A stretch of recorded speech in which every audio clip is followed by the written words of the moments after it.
उत्तराखंड प्रदेश की 5 लोकसभा सीटों पर पहले चरण में यानी कि 19 अप्रैल को मतदान होना है। ऐसे में जो तमाम राजनीतिक दलों के बड़े नेता हैं उनके दौरे भी लगातार जारी हैं और इस वक्त हमारे साथ उत्तराखंड प्रदेश के मुख्यमंत्री पुष्कर सिंह धामी जी मौजूद हैं, जो लगातार एक दिन में 4-4, 5-5 जनसभाएं, रोड शो, रैलियां कर रहे हैं। वो इस सर पहले दिन से आपने कमान संभाली हो, जिस तरह से हम देख रहे हैं लगातार एक दिन में 3-3, 4-4 रैली हो रही हैं, किस तरह से जनता का आपको अनुभव हो रहा है, क्या कुछ फीडबैक मिल रहा है? देखिए, इस बार का चुनाव थोड़ा अलग चुनाव है।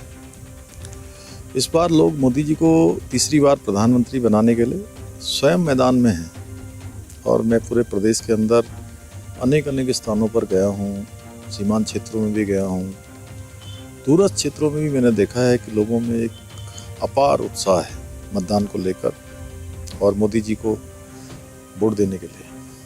सर, 5 लोकसभा सीटों पर तीसरी बार हैट्रिक की तैयारी है, किस तरह से आप लोगों की तैयारी और ग्राउंड जीरो पर आप लगातार जा रहे हैं, क्या कुछ?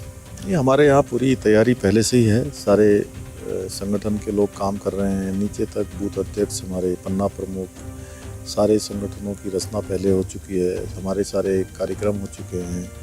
हम पहले भी सरकार के स्तर पर भी जो केंद्र सरकार की योजनाएं हैं वो धरातल पर आ रही हैं, विकसित भारत संकल्प यात्रा हुई है, लाभार्थी सम्मेलन हुए हैं और हमने मातृशक्ति के उत्सव किए हैं बड़े बड़े, और ईजा बेणी, दीदी भूली, चेली बुआरी, ऐसे अनेक कार्यक्रम हमने राज्य के अंदर हर जनपद में किए हैं। अपार संख्या में मातृशक्ति आई है, महिलाएं आई हैं। उन्होंने एक तरह से मैं कहूँ तो इस बार महिलाओं ने भी ठान रखा है कि मोदी जी को तीसरी बार प्रधानमंत्री बनाना है। उत्तराखंड की 5 सीटें यहाँ भारी बहुमत से भाजपा को जिताना है। सर, महिलाओं का वोट काफ़ी महत्वपूर्ण हो जाता है और लगभग जैसा हमने देखा पिछले कम से कम 1 से 2 महीने पहले से महिलाओं के बीच जा रहे हैं, लगातार उनकी बातचीत, उनकी समस्या, उनके जो आत्मनिर्भर बनने के काम है उसमें भी आप इन्वॉल्व हो रहे हैं, वो किस तरह से? राज्य में महिलाओं का इस राज्य को चलाने में बहुत बड़ा योगदान है, इस राज्य को बनाने में भी बहुत बड़ा योगदान है।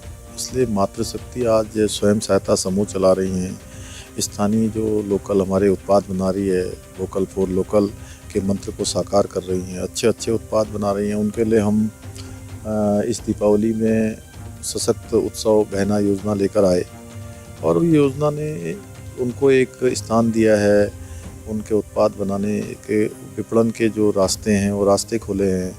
माननीय प्रधानमंत्री जी के हाथों से यहाँ पर उनके कर कमलों से हाउस ऑफ हिमालय हमारा राज्य का एक ब्रांड है, उस ब्रांड को भी उनके उद्घाटन हुआ है।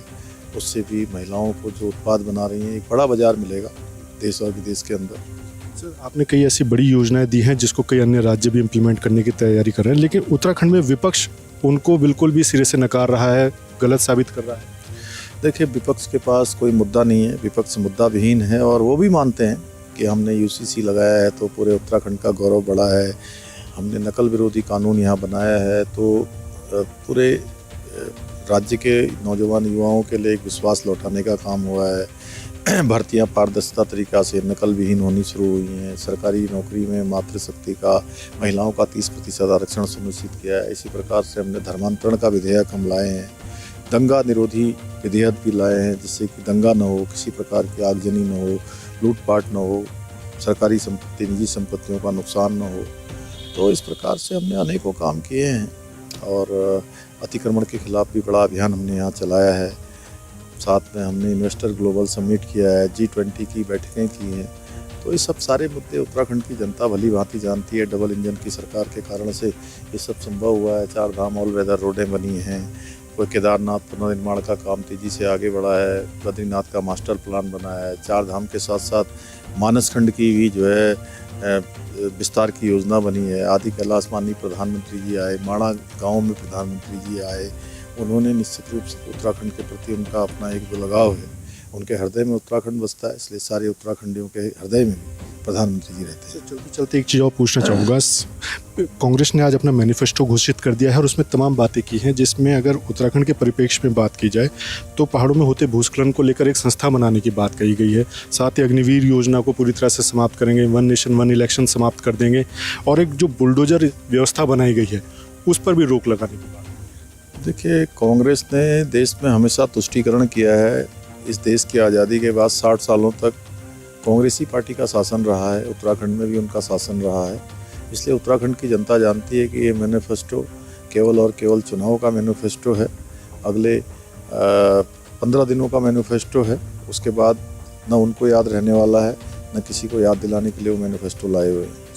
ये थे मुख्यमंत्री पुष्कर सिंह धामी, जिन्होंने कई मुद्दों पर पंजाब केसरी समूह के साथ बातचीत की है। और साफ है कि जो कांग्रेस का घोषणा पत्र है वो भी केवल 15 दिनों का ही घोषणा पत्र होगा। ना वो जनता को याद रहेगा और ना ही आम उत्तराखंड के कांग्रेसी को।